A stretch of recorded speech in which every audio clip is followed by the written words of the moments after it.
Office of the President. Mag-iinitay dito bago sasabihin nila mali daw yung timeline ng Supreme Court.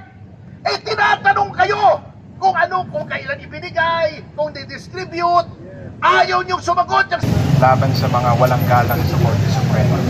Kung sinasabi mong makabayan ka, kung sinasabi mong magkapagtanggol ka ng salitang batas, ikaw ay isang officer of the court, then you must defend the Supreme Court and amplify it. Eh sino ba sila para kumalma at kumontra sa Korte Suprema? Ay si former congressman at naging political advisor ni Pangulong Rodrigo Duterte. Walang iba kundi si Congressman Jing Paras. Magandang umaga po sa inyo lahat, mga kababayan. Dito po kami, nagtipon-tipon para suportahan po natin ang Korte Suprema sa kanilang paninindigan para sa rule of law.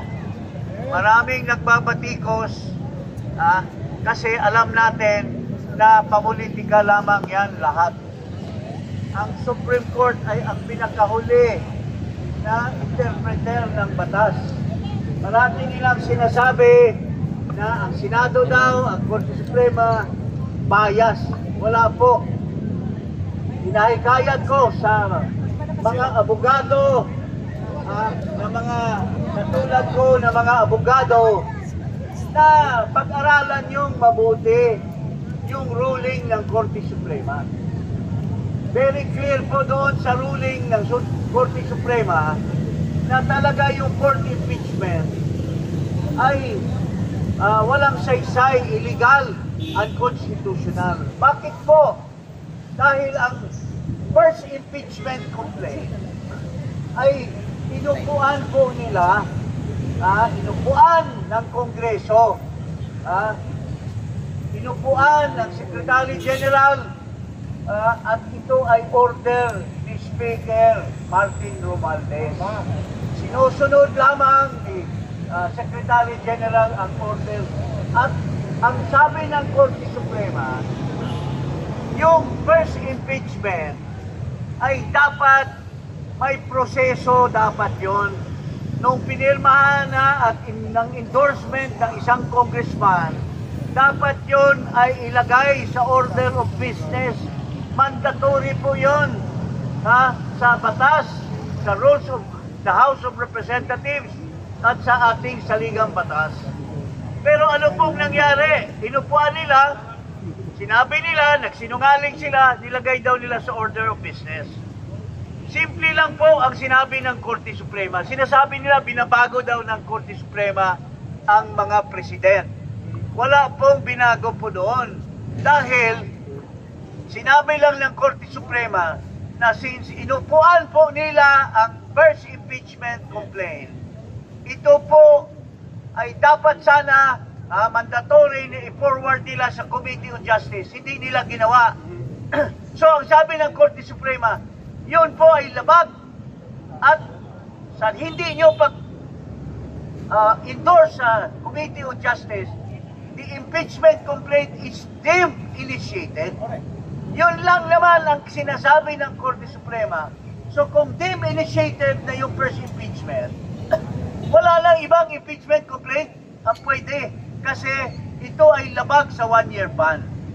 So yung fourth impeachment na pinagbabayaran nila ang mga congressman,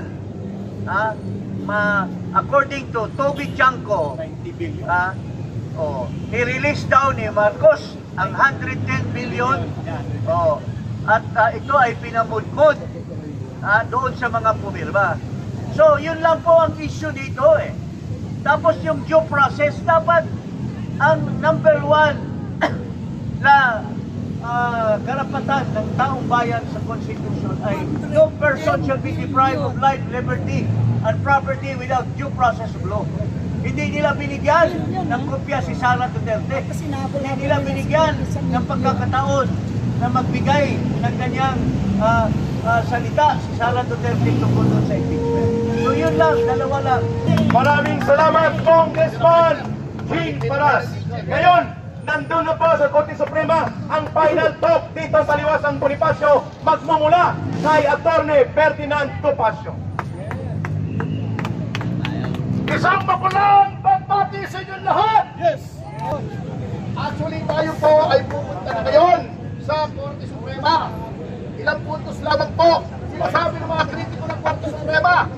transparency daw, accountability, ang kakapal ng mukha nila.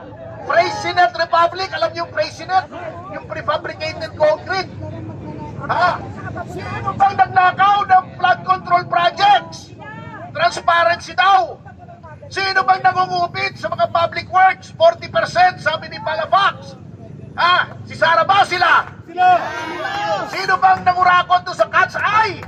1,200% overpriced. Sino nag-overpriced ng riprapping? Sa Baguio. Sinong nangungurakot sa mga tulay, sa mga simento, sa mga kalsada?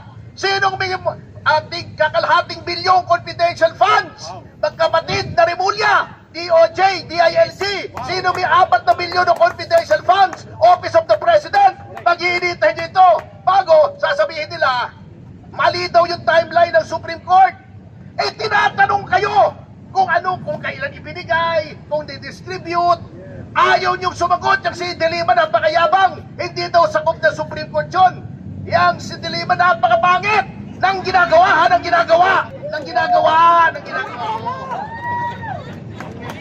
Buti na lamang, hindi nagkaroon ng impeachment. Hindi natin makikita araw-araw sa telebisyon ang pagbubuka ni De Lima, ni Lorna Capunan, at saka ni Luis Tro. Masakit sa mata. Anyway, ngayon po ay pupunta na tayo. Magsama-sama na tayo. Mangunguna si Ka Eric. Para pag natransyon, siya unang-una matatransyon. Kasama ang ating Duterte Rider supporters. Inday Cares, Isla, Marcos Alisjan, Sara, Search Movement, etc. Six Sara Movement, at saka Inday para sa bayan. Marami pa pong grupo rito. Citizens Crime Watch. Korte Suprema! Ipaglaban! Ipaglaban! Mauna po itong ating vice streamer. Let's go! Tatawid po tayo mga kababayan. Upang ito, let's go. Dr. Piyot, let's go. And Citizen Crime Watch, let's go. Ito po, mag-support sa may pedestrian lane po tayo. Habang inaantay natin ang pag-uulat mula kina Attorney Mark Tolentino, pakinggan natin ang isang Filipino youth leader, si Daniel Long ng Asian Century Philippines. Mga kabansa, magandang araw po sa inyong lahat. Ako po si Daniel Long, isa akong Pilipino, manunulat, komunista, at isang tagapagtaguyod ng pagkakaibigan ng Pilipinas at China. We are here to stand with the Supreme Court, the rule of law, and for Vice President Sara Duterte. Nagsalita na po ang Supreme Court, final, binding, immediately executory, wala nang debate, wala nang pursuit. Ang desisyon na nagpasura sa mga impeachment articles ay hindi lamang tagumpay ng batas, ito ay tagumpay ng katotohanan, ng hustisya, at sambayan ng Pilipino. Huwag nating hayaan yurakan ito ng mga hindi marunong rumispeto sa mga Kaya ngayong araw, buong ang suporta natin kay Attorney Ferdinand Topacio at kay Attorney Mark Tolentino sa kanilang pag-aain ng indirect contempt charges laban sa mga walang galang sa Korte Suprema.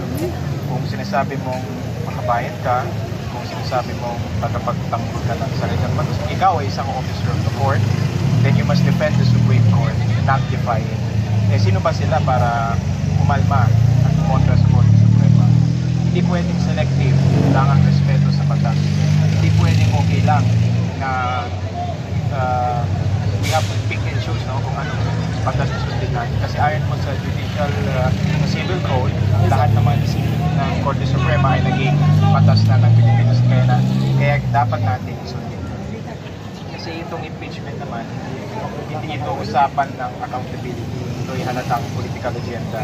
3 sunod-sunod na taon, unmodified opinion ang kinuha ng Office of the Vice President mula sa Commission on Audit. Ibig sabihin, sa madaling salita, malinis, maayos, at walang irregularidad sa pondo. Nag-testify na rin mismo ang team leader ng COA, Confidential Funds Audit Office, si Atty. Gloria Comora, na nagsumite po ng documentary evidence of Vice President. So malinis po yan. Walang anomalya, walang takaw. Kaya ang tanong, bakit pa rin pinipilit, ini-impeach ang pinagpunta si VP Sara? Dahil si VP Sara Duterte ay sunod na Pangulo ng Pilipinas sa 2020. Sure na po yun. Siya ang pinakamatibay na kandidato. Number 1 sa lahat ng surveys. Ang pinakamataas ng trust rating. Kaya ang totoong layunin ng mga kalaban, patawan siya ng multang may perpetual disqualification. Kaya tayo ngayon nagsasama-sama hindi lang para ilaban ang legal na tagumpay, kundi para ipahayag hands off to the Supreme Court. Ang pinaglalaban natin ay rule of just law. Maraming salamat at buhay ng Pilipinas. Okay. Thank you, Brother Daniel Long. Andiyan na po, tapos na ang paghahain. I think nagbibigay na po ng pahayag sila Atty. Mark Tolentino. Thank you, Brother Daniel.